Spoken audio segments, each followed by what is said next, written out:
Alright, we're doing this 3 units startups. We're doing this vacuum on this one.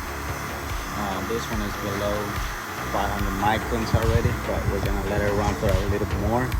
These two are done already. I got this unit already wired up and already released the refrigerator down there.